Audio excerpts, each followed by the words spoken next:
ए मेहनत करने वाले। देखो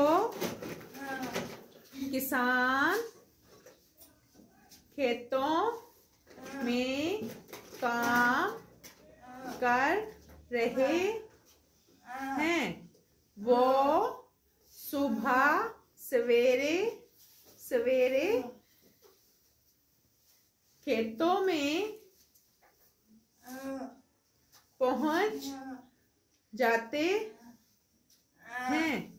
दिन भर काम करते हैं। हमारे लिए अनाज, फल और सब्जियां उगाते हैं। बढ़ई लकड़ी काट रहा है। ये बड़ा कारीगर है। ये लकड़ी से मेज, कुर्सियां, खिड़कियां और दरवाजे बनाता है।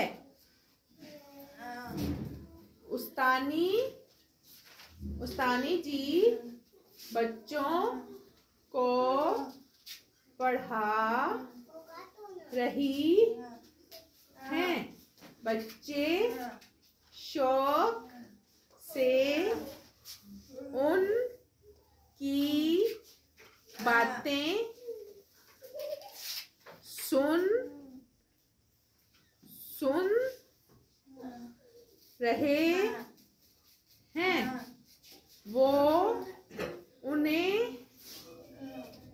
पढ़ना लिखना सिखाती हैं। अच्छी बातें बताती हैं। सफेद लिबास में डॉक्टर हैं। जब हम बीमार